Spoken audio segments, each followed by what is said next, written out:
ademais veciña de aquí de Nebra, sobrinha de José do Paso,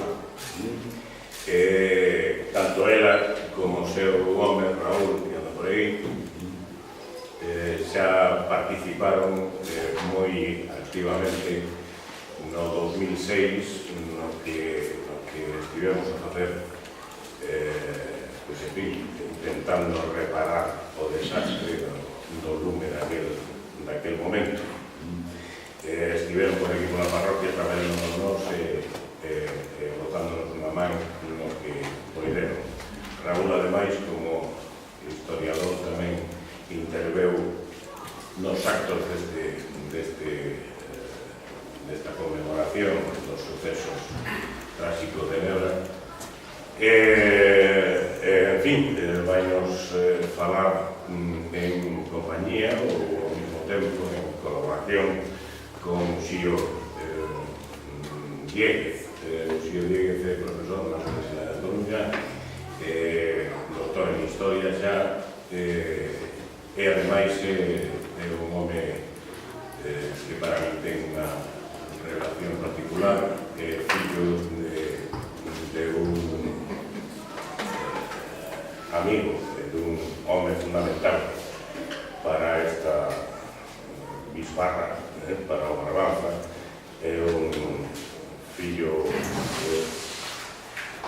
cualificado dun pai extraordinario que lamentablemente morreu moi novo e que era un nacionalista, un revolucionario ao que eu, en fin, lle daba un recordo particularmente afectuoso. Sin máis preámbulos, diría eu cargo de falar de vos. Bueno, boa tarde a todas e todos. A verdade é que estou particularmente emocionado. Me gusta ser franco e sincero, entón o comparto aquí, se me permite. Non contaba ademais con estas últimas palabras por parte de Santiago, bon amigo, que efectivamente a referencia que meu pai, que foi profesor en Noia e militante activo do Bloque Nacionalista Galego durante prácticamente 20 anos, os últimos 20 anos da súa vida, que efectivamente deu lugar a que hai 3 anos falecera dun cancro. Meu pai era de Dieguez, seguramente algún ou moitas ou moitos daqui o lembrarán. Viña justamente porque por vez primeira eu prácticamente rompín a relación coa comarca, porque meu pai faleceu, en tanto que meu pai era daqui e eu nací fora de Madrid. Tal modo que prácticamente quitado vos amigos e amigas, que boa parte deles están aquí da comarca, pois non me queda máis con moito que significa ter amigos nun sitio, pero que decir a nivel familiar, pois non teño aquí raíces, ainda que cheguei a botalas por boa parte das amigas e dos amigos aquí presentes. E por vez primeira teño que recoñecer que pasei esta ponte que fendeu a ría non o medio e xustamente lembrei en particular as movilizacións, das que o meu pai, vou dicilo modestamente, foi promotor junto a moitas mariscadoras e mariscadores, que, infelizmente, son movilizacións que van quedar tamén aí para a memoria e, concretamente, da historia contemporánea da máis heroica e a máis gloriosa da zona do país na que nos atopamos, pero que, infelizmente, foron movilizacións que non den lugar a que ese monstro que atravesamos no día de hoxe, pois, efectivamente, non fora realidade. Infelizmente, sí que o é, inda que supoño que aquí haberá perspectivas tamén na línea do que decía Santiago anteriormente a respecto do pasado, que tamén efectivamente interpretable, digo distintas interpretacións que en algún caso fará pasar por unha semellante edificación. Había daquela que lembro perfectamente estudos técnicos que presentaba o pai, que aparte de docente era enxeñeiro, e que efectivamente daban conta de que se podía facer dunha maneira distinta como se fixo semellante monstro arquitectónico. Co cal, emocionados todo, dicía, polo propio feito que estamos aquí efectivamente referindo, tamén é fácil eu me sensibilice con algo como isto, non? Hai outros e outras que son capaces de mirar para o pasado sin sensibilidade alguna. Eu teño que decir que ao contrario, non? Eu me solidarizo e sinto como propias as desgracias de moitas e de moitos, e particularmente me emocionei cando vi justamente este corto de Marisa Otero, a que quero aquí felicitar. Non está aquí presente, pero penso que hai familiares dela aquí presentes e me gustaría a través deles darlle a noraboa máis sentida a Marisa Otero por este traballo e darlle as grazas naturalmente ás entidades que dan lugar a este encontro e particularmente, como decía, xa para rematar con esta introducción, a Santiago por esta lembranza igual que non contado o meu pai e que resulta que sexa totalmente emotiva esta miña visita a Roma. Bueno, dito cal, a min particularmente se me pide neste acto que faga unha breve introducción ao tempo histórico no que efectivamente se vai desenvolver o que vimos de presenciar de algún modo a través desta pequena cortametraxe. Despois, en todo caso, entrará en materia respecto do que significan, representaron e a partir de que a realidade pois podemos falar das e dos mártires de Cans, realidade que tocará xa situada e marcada dentro do agrarismo do momento, a que, por outra banda, é unha boa amiga miña desde hai 25 anos e que xa acaba redondeando este acto tan emotivo, porque María e máis eu nos formamos no seu día na Universidade de Santiago de Compostela, hai un cuarto de século, 25 anos, e ali, efectivamente, é mellor dicir que non insista tanto, pasa. Bueno, dito cal, efectivamente, a realidade que acaba Marisa Otero a través desta cortometraxe referir, pois efectivamente dá conta dun tempo histórico onde efectivamente a Galiza é todo o contrario que aquilo que tantas veces se nos di, que tantas veces se nos referencia e que enche o noso imaginario colectivo, que esta cuestión dunha Galiza mansa, dunha Galiza na que non houve prácticamente movilizacións e que en todo caso as labregas e labregos, os traballadores do campo, igual que os traballadores e as traballadoras do mar, pois non presentaban ningún tipo de movilización frente ao que efectivamente non era xusto. E eu a este respecto referencio que unha cousa é o xusto e outra cousa é o legal. Efectivamente era legal no tempo que acabamos de presenciar a través da cortametraxe impostos abusivos e que efectivamente labregos e labregas que estaban producindo, tiveran máis ou menos terra día a día e que efectivamente se esforzaban por chegar o que diríamos modernamente a fin de mes, non tiveran que levar a boca, non tiveran con que alimentar prácticamente os seus fillos e fillas, pero sí tiveran para justamente pagar cantidade de impostos, como se pode comprender, enormemente abusivos. Abusivos, entre outras cosas, porque non se pagaba de xeito proporcional ao que un tiña, sino, digamos, de maneira igualitaria, con independencia do que efectivamente un tivera, fora propiedade dunha terra, por regra xeral era prácticamente imposible naquele tempo, efectivamente, de foros, falar dunha maioría social propietaria no marco do agro, isto estaba reservado, en todo caso, para unha minoría que actuaba como oligarquía, e con independencia, xa digo, de si se comía ou non se comía, si ao menos as nenas tiñan que comer, a cuestión é que había, efectivamente, que facer frente a uns impostos, a uns gravames, que, efectivamente, nos tempos, poñamos, de malas colleitas, aínda eran moito máis duros, efectivamente, de asumir. Contrariamente, dicía, a esa imaxe que se propaga dunha Galiza, insisto, mansa e onde non existía movilización alguna, emerxe justamente o que vai ser o final desta breve introducción miña para despois darle palabra a María José, que serán os feitos que referimos de Cans, de Nebra, por extensión da Galiza de 1916. Digo, é o final dunha realidade que, ao meu ver, en tempo contemporáneo, arranca fundamentalmente no 1846. E non o digo eu, sino o di a prensa española do momento, e non me canso nunca de dicir isto, concretamente xornais afincados en Madrid, nacidos en Madrid, como por exemplo el Católico, que no mes de abril daquel ano de 1846 refiren algo así como el movimiento insurrecto galaico. Bueno, el movimiento insurrecto galaico non deixa de ser aquilo que acaba dando resumidamente lugar a aqueles mártires que coñecemos como os mártires de Carral. Aqueles e aquelas que efectivamente tamén emerxen naquel final da primeira metade do século XIX, que efectivamente proclaman en clave liberal e tamén desde unha perspectiva galeguista, pois efectivamente que as cousas podían ser dunha outra maneira e que en todo caso frente ao tempo do absolutismo se podía abrir, como acontecerá a partir do 1848 en Europa no seu conxunto, a partir daquela primavera dos povos que tantas veces teremos escoitado referir, pois efectivamente un tempo novo. Bueno, pois o ensaio antes daquel 1848 para o marco do noso territorio, da Galiza en particular, e por extensión do que ven a ser o Estado español daquel tempo, a Península Ibérica incluso, porque había ligazóns con progresistas liberais, tanto españois como cataláns, vascos ou portugueses daquel tempo, ven a referir aquel 1846. É verdade que un suceso no que agora non me vou deter, que apenas, entre aspas o de apenas, se desenvolve durante 3 semanas e media, según si vamos aos últimos conatos, ou a grande escala, donde estivo, digamos, ese movimiento insurrecto galaico que decía a prensa española de altura, particularmente madrileña, e a partir da madrileña se radiaría a outros medios de comunicación da altura, pois según a atención que poñamos, xa digo, se é o epicentro daquel movimiento insurrecto galaico ou mesmo aos últimos focos, vamos a decir, que participaron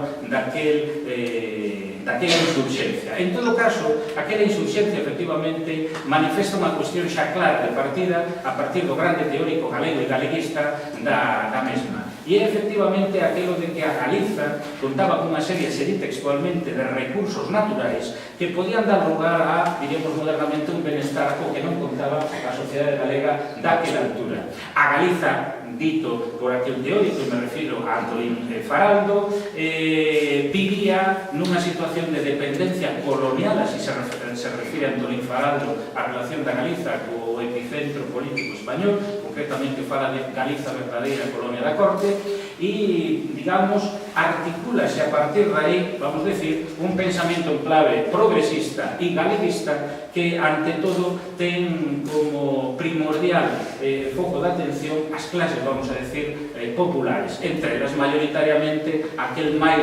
dun 90% da poboación galega que vivía e estaba sentado no marco efectivamente rural. Por extensión debemos de pensar tamén nas traballadoras e nos traballadores do mar e todos aqueles vinculados desde unha perspectiva laboral pois a ambas actividades, tanto agraria como a costeira, marítima, pesqueira, etc. É verdade tamén que, con independencia de que aquela realidade non dera lugar ao que pretendidamente se procuraba, e era no marco do Estado español obter un goberno efectivamente liberal e progresista, o que tamén na Galiza teria que ter algún tipo de réplica, articulando políticamente este grupo humano diferenciado, esta nación que coñecemos como Galiza, aínda que iso non se deu no imaginario colectivo de aí en diante, durante toda a segunda metade do século XIX e ben entrado despois o século XX, como mínimo até 1936, xa digo, no imaginario colectivo, aqueles sucesos estarían moi presentes e serían, ademais, momentos, realidades fundacionais a partir do 1846 do que coñecemos como galeguismo político e contemporáneamente como nacionalismo galego.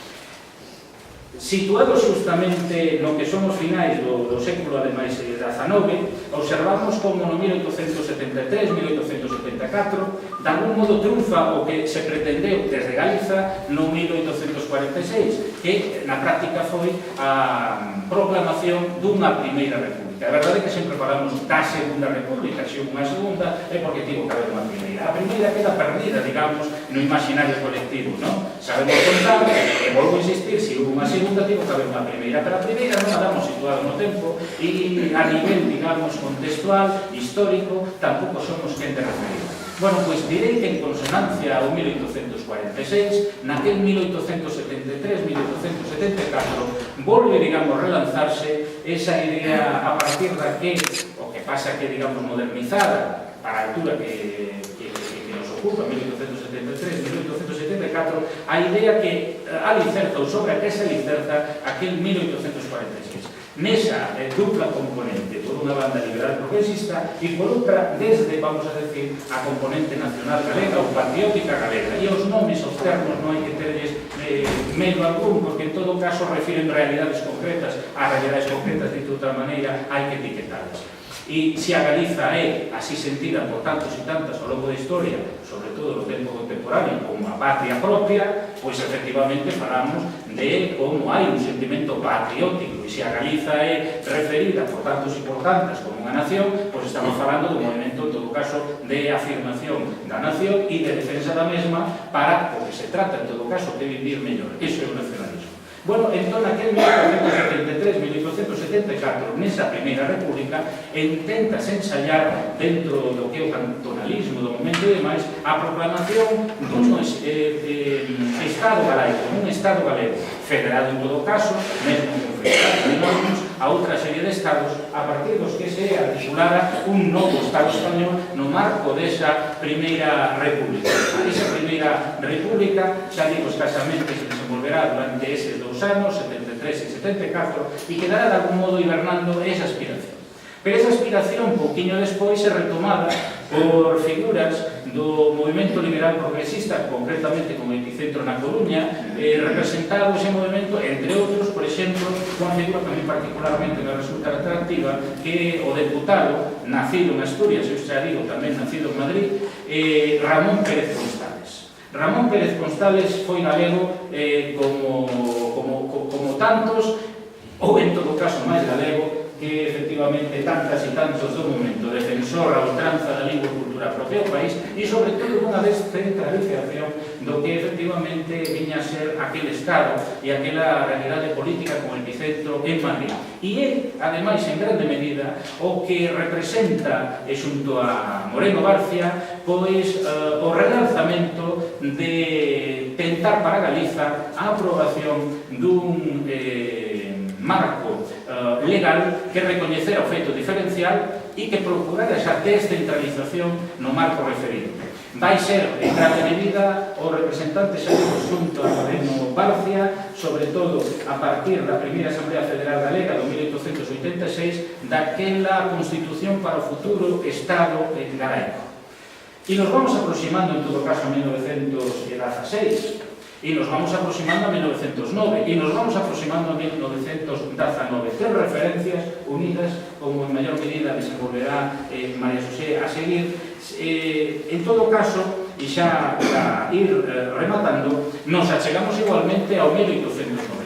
E no 1890 está justamente a figura de Manuel Murguía, grande historiador galego, pai da historiografía galega, igual que puido ser Leo Monranque para o caso de alemán, compañeiro de Rosalía de Castro, binomio central para comprender o rexurdimento da lingua da literatura, mais tamén políticamente na Galiza do momento, que efectivamente xa desde 1856, 10 anos despois dos sucesos de 1846, foron gradualmente adquirindo maior presencia e dimensión na Galiza daquela altura, sobre todo naturalmente dentro, vamos a decir, dunha elite intelectual, pero que tentaba irradiar para o conxunto da sociedade galega. Moitas veces, por certo, porque alguén pensará, moitos labregos e labregas non sabían ler nin escrever, claro, pero igual que non sabían ler nin escrever os evanxeos, nin sabían ler nin reproducir trozos da Biblia, e o reproducían, tamén eran quen de reproducir, por exemplo, Galiza non debes de chamarte nunca española, que España de ti se olvida, cando eres tan fermosa, trozo, efectivamente, ou estrofa poética da autoría de Rosalía de Castro. E iso, en todo caso, ia conformando o pensamento, e ia modelando políticamente a cosmovisión, verdade, e o pensamento da maioría social. E esa maioría social tiña aí unha cobertura ao que era, efectivamente, a reflexión alrededor do momento que estaban a vivir e, sobre todo, do que estaban a padecer. E desas, justamente, abusivas cargas, deses gravames abusivos aos que tiñan que facer frente. Xa digo, podía a sociedade galega da altura e a maioría social ser máis ou menos consciente da legalidade establecida. Podía, en todo caso, recoñecer en maior ou menor medida a aqueles que facían valer a legalidade do momento, aquelas e aqueles labregos. Pero tamén sabían en grande medida que a maior parte desa realidade xurídico-político-administrativa a partir da cal se lles cobraba isto, aquilo, máis alá, legal sería, pero xusta non era. E, efectivamente, vamos ver, finais do século XIX, inicios do XX, non poucas, en todo caso, movilizacións de clase, vamos a decir, modernamente populares, contra justamente eses abusos, na liña do que acabamos agora de ver nesta cortametraxe. E decía, enlazando justamente con Manuel Murillo, con a Rosalía, vemos efectivamente unha elite que, desde a perspectiva cultural, desde o ámbito historiográfico, desde o ámbito literario, particularmente teorizan en favor desas clases populares e contrariamente a eses abusos. Ainda que, se nos situamos en 1890, Rosalía xa afinara, estaría aí Castelao e a propia obra de Rosalía para dar cobertura, digamos, a eses intereses legítimos de clase, das clases populares.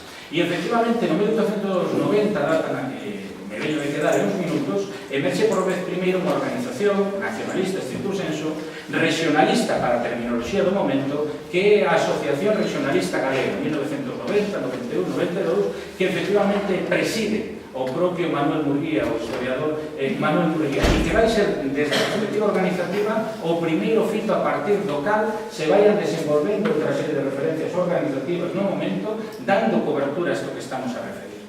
O suxeito, digamos, político nese momento fixado por parte desta tradición é Galiza e son as súas clases populares. Son esas labregas, os labregos e os traballadores e traballadoras do mar, e se pon ao servizo toda esa aparataxe, todo ese marco teórico e estas organizacións que a partir do 1890 nacerán, justamente, digo, ao servizo dos intereses desas clases populares.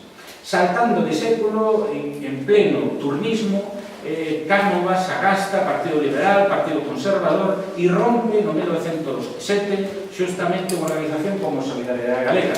E justamente botan dar un medio de comunicación que será o que despois recollan aqueles e aquelas dos que este ano tamén se cumpre o seu 100 aniversario, que son as Irmandades da Fala. Me estou a referir a aquel voceiro do agrarismo referido á Solidaridade Galega que viña a ser a nosa terra, e que no 1916, é dicir, 100 anos atrás, pois efectivamente recollen, dado que xa deixar de editarse, desde as Irmandades da Fala, desde aqueles irmandiños que procuran efectivamente afirmar o feito diferencial galego, pondo o foco fundamentalmente nesa maioría social, vamos a decir, desposuída.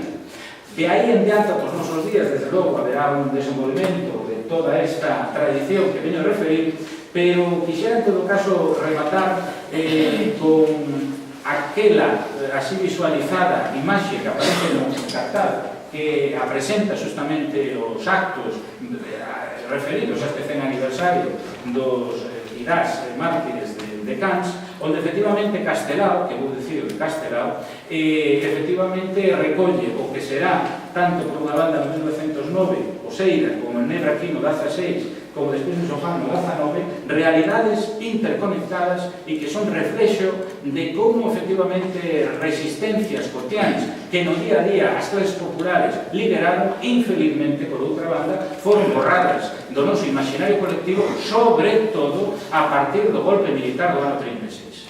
E é o que, xa rematando, moitas veces un acaba observando que en relación ao imaginario colectivo, o noso imaginario colectivo, hoxe por hoxe, infelizmente, no ano 2016, está máis cercano da construcción que durante 4 décadas ao longo da dictadura franquista se foi construindo a todos os niveis, incluído desde a perspectiva de xénero e o rol que, infelizmente, a maior parte aínda das mulleres ocupan na nosa sociedade, onde, por certo, permitan a paréntese, un pode ter unha aula maioritariamente de mulleres, pero despois un vai visitar a boa parte desas futuras mestras, futuros mestres, e nos centros de dirección da maior parte dos centros educativos son homes, igual que os xefes de estudos, por coller un caso, cando a maior parte das aulas están cheas de justamente mulleres. Bueno, pois observemos se estamos máis cerca do constructo e do imaginario colectivo que ao longo de 4 décadas se foi tecendo no marco electorofranquista ou do que do 36 para atrás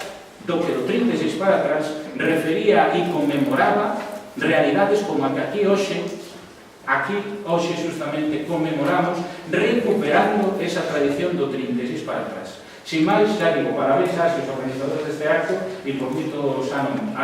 Moitas gracias.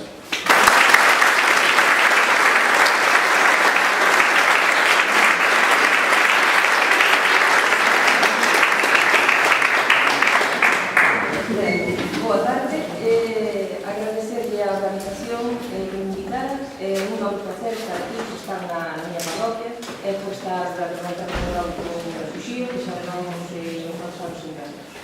Ben, eu fixe unha presentación para ver se resulta amena, espero que sí, concretando un pouco máis o que pasou en casa. O contexto. En Europa estamos en a Primeira Guerra Mundial, en plena Guerra Mundial. Aquí en España declarouse neutral, pero bueno, sí que sintió os efectos e sobre todo esa movilización obreira que hai no resto de Europa. En España estamos no reinado de Alfonso XIII e concretamente en 1916 o goberno liberal Romanes. Ben, as características do período. É un período bastante conflictivo, con movilizacións obreiras, con folgas, manifestacións, a creación de sindicatos, sobre todo protagonizados pola CNT e a UGT, e moitos movimentos campesinos, os máis significativos, así pola violencia que xeraron, como en Andalucía. É unha crise do Estado liberal de restauración, os gobernos inestables, basados no turnismo, e gobernos que duran moi pouco, con un caciquismo moi forte en fraude electoral basado no artigo 29. O agrarismo. Situar o agrarismo é un movimento social de inicios do século XX e que dura hasta o período de Primo de Rivera no 23. E distinguense 3 fases. Ben, non me liei moito a entrar aquí porque é moi longo de explicar. Dicir que eran moitas organizacións agrarias con distintos líderes e distintos objetivos que intentaron artellar un partido político que non foron capaces. Ese foi o gran fracaso do agrarismo. Pero sí que tuvo un método negativo, sí que tuvo todos os positivos como vamos a ver. Os objetivos do agrarismo: eliminación das guerras forais, a loita anticaciquil, pretendían os representantes das asociacións ter ser tidos en conta neses repartos arbitrarios de impostos. E despois, xa máis no aspecto máis práctico, a mellora das explotacións agrogandeiras, é dicir, maquinizarse, innovar, e ter eses fondos fáciles de conseguir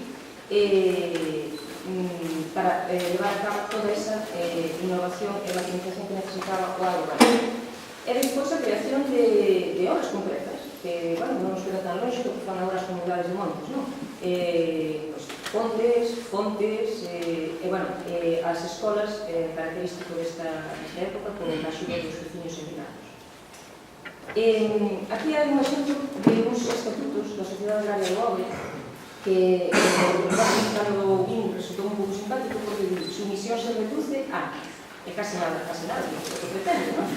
Repartimento de impostos, desarrollo de instituciones agrícolas, fomentar a enseñanza, procurar os seus asociados préstamos, non? Para a bo interés, os seguros sociais, interceder ante os tribunales, facilitar aos asociados a compra de cousas para a súa vida, tanto profesional como privada.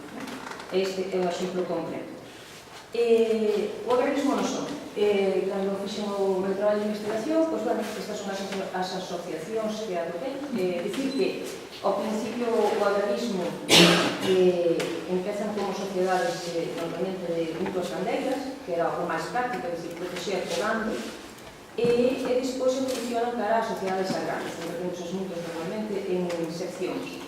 O que está en azul é o tempo de duración. Isto base no arquivo do Reino de Galicia, que, por desgracia, non conserva moita información.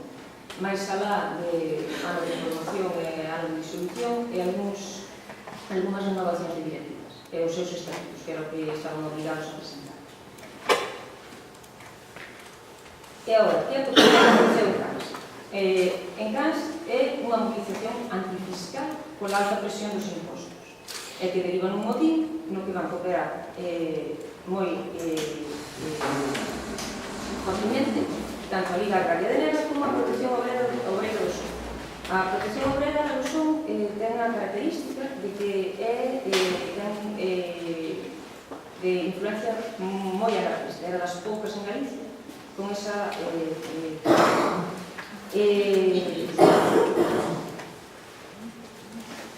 os precedentes da traxedia, o que nos leva a Canas. Primeiro, hai unha pésima xestión económica da corporación municipal. Non era só, neste caso non era unha alta presión fiscal por uns impostos ordinarios, senón que houve un desfalco levado a cabo polo recaudador e atopanse con un déficit importante. Piden un préstamo á Diputación Provincial, que de 1.000 pesetas, era moito, que había que facer efectivo no 16. Para tapar un pouco, venden a casa consistorial, pero ainda lle quedan 9.381 pesetas, máis aos 5.000 e pico da cuota anual dos impostos ordinarios. Entonces, establece un departamento extraordinario entre 2.111 contribuintes. Recordar que en esta época os contribuintes eran os cabezas de familia, non eran todas as persoas, as mulleres aí, non pintanos, nada. E unhas se tocaban as 60 pesetas de netos, nunha conxuntura de malas colleitas, escaseza de pesca. E o gobernador civil, que neste caso era Buentes Queiros, permite a imposición desta lei. Ben, pasamos á secuenciación da regra. A Liga Agraria de Nebra e a Sociedade de Protección Obrera poñen en conocimiento de veciñanza este artigo. España folletos anónimos conversos contra os caciques na celebración do artigo. Isto como les colles muitísimo. Leva a que deteñan os presuntos autores, pero os veciños deféndenos conseguindo liberarlos. Esta é a convocatoria, unha das convocatorias que fixo Protección Obrera para chamar aos veciños, non se ve moi ben, insisten en que teñen que ir, que é o último chamamento, para empezar solucionar este problema. A Liga Agraria remite ao alcalde 1 de abril a convocatoria dunha reunión extraordinaria para tratar este tema que explica as medidas fiscais. Mandou a un representante, pero que informou de que, bueno, que estaban os ánimos moi caldeados. Manifestanse diante do Concello para pedir a dimisión da Corporación Municipal. E o 3 de abril produce outra manifestación veciñal, pacífica e masiva, ante as portas do Concello, onde demorran os caciques viva a Unión de Labregos e Traballadores, que disolve a Garda Civil. Ao producirse cada estes manifestacións, a Corporación Municipal, a única medida que toma é ir aumentando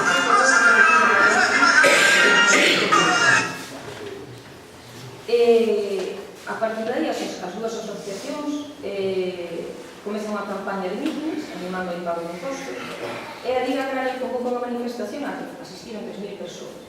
Camiñaron a Tanoia para exigir ante a Garda Civil a liberación dos detidos.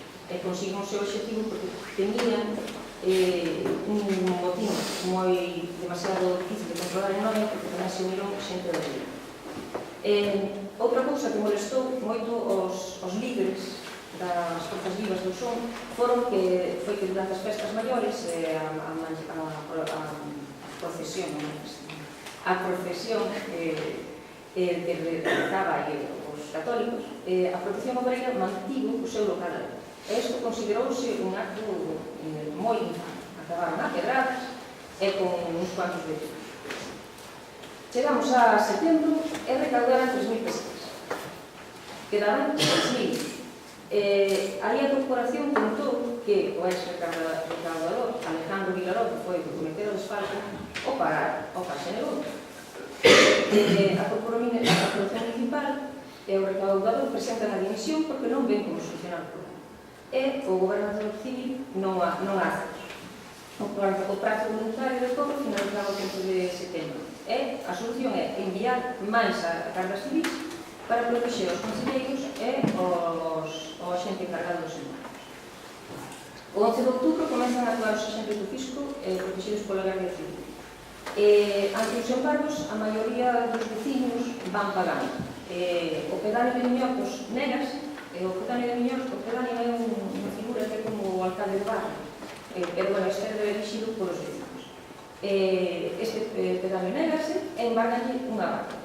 A seguinte acción é que os socios da Liga Agraria recibían a visita do fisco o 12 de outubro. E a persona tiña unha lista, sobre todo de socios da Liga Agraria, e iban a empezar polo pedáneo da parroquia, que era un veciño de Cans, para dar un escarmento. No Ponte de Cans reúnense unhas 300 persoas. O que vimos aí no cuarto de que había nenos, neste caso, eu na documentación non atopei por ningún lado nenos, é típico deste tipo de manifestacións poñer as mulleres diante, porque intentaban evitar que a violencia fose menor, ou non houvese ou fose menor. Neste caso non produciu o efecto desexado. Neste caso había 40 gardas civis e o capitán Maillo intenta negociar a disolución da manifestación, non o consegue, e ante o medo que colleron da xente que tiña iba por saqueiro de labranza para defenderse, ordenou abrir fogo contra eles. Isto é un plano do, se non me equivoco, do capitán Maillo, non vou segurar, das forzas da orde. Do que pasa en Cans, non? Explicando, non sei se se debe ben, explicando onde estaban situadas a xente e onde se retiraron. Os mortos. Morreno Alto, Antonio Sobrado Gracias e Francisca Carol. Tres mulleres máis finan nos días seguintes. Este é a foto que saleu na prensa do a repercusión na prensa moi importante. Isto é un listado aproximado dos veciños que foron feridos e que de distinta consideración moitos que pasaron bastante tempo nos hospitais. Aquí o papel das mulleres. Se dixen que nas manifestacións se acostumaban a poñelas de primeiro, pero a nivel político e social non teñen un voz en voz. E nas asociacións agrarias tampouco. A figurarse, que poden asistir, pero non, sin voz e sin voz. Tiñan máis representación cando o seu marido, cando eran viúvas, non había marido, ou o marido que estaba emigrado. Ainda así, hai que ter en conta que, ainda que non aparezan moito, que non aparezamos moito nos papeles, somos as que mantiñan, ou as que eran as que mantiñan, en caso de folgas, isto a nivel europeo, cando había folgas, as que sustentaban a familia, mentre o marido non traballaba, ainda que houbera sindicatos que con seguros que garantizaban certa autonomía económica, eran as mulleres cos seus xornais as que levaban todos os días o plato á mesa. Por iso, elas tampouco tiñan ese protagonismo de asociacionismo, porque se ou tiñan os homens ou os tiñan as mulleres, entón eran elas as que quedaban na casa. Os políticos intentan apaciguar o conflito. O gobernador civil despraza esta noia para controlar a situación con máis efectivos da Garda Civil. Isto debía estar completamente tomado. O amo do distrito, o cacique do distrito era Eduardo Gasset Chinchilla, que acaba tendo que vir a xuntarse cas forzas vivas e cos líderes da Liga de Protección Obrera. Non consegue nada, a Liga Agraria non conseguiu nada, limita a corporación, non é a súa nova, é un novo prazo para o povo da vida. Este é Eduardo Gasset Chinchilla, é unha viñeta de Castelao que reflexa, para mí, o mellor que reflexa a realidade deste país. As consecuencias inmediatas. Clausuras durante 6 meses os locales e máis as dúas asociacións, porque era ali onde había nacido a rebeldía, a origen de la rebeldía. Non hai unha crítica dos abusos cometidos polo recaudador ou pola corporación municipal. A culpa é dos que orixinan esa protesta. As asociacións agrarias e obreiras de toda Galicia acuden a Santiago e a Coruña denunciando a represión en Nera, que chega ao Parlamento de Madrid. Aí tedes nesa exposición os artículos de prensa recollidos, que este só subín aquí o do TEA, porque no título, no que agrandei un poquinho, contra os fusilamientos del son, choca un pouco como as forzas vivas intentan botar a culpa aos veciños, cando despois a prensa o recolle como un gran abuso, incluso chamando de fusilamento directamente, non volvemos pola guerra civil. Ben, temos outros lugares da memoria, que o agrarismo fixo seus, como foron Narón, en 1918, Sofán no 19, Sobedo no 22, sobresalen algúns, pero houve moitos pequenos en todo Galicia, porque os abusos tanto os abusos fiscais e os abusos caciquís eran xeralizados. A pregunta que se sirveu de algo, o que pasou en Canes. A Corporación Municipal non lle sirveu de moito, non aprenderon nada de economía, e 2 anos despois xa deben outra vez 5.000 pesetas. Pero non se atreven a impor un arbitrio extraordinario, é dimitido. O gobernador civil non lles acepta a dimisión. E as asociacións agrarias recuperan certo nivel de funcionamento normal e a Liga Agraria convértese nun exemplo militar. Os seus estatutos son copiados por moitas asociacións. A chegada da dictadura de Primo de Rivera, o asociacionismo agrario esmorece, posto que, ainda que económicamente intentou levar a cabo melloras, ou até a educación, intentou levar a cabo melloras, sí que cortou toda a movilización da xente. Encausou milleiros políticos locais, acusou de corrupción, e moitos directivos das asociacións agrarias incorporaron ás novas corporacións municipais, que tamén nos veremos despois na segunda red.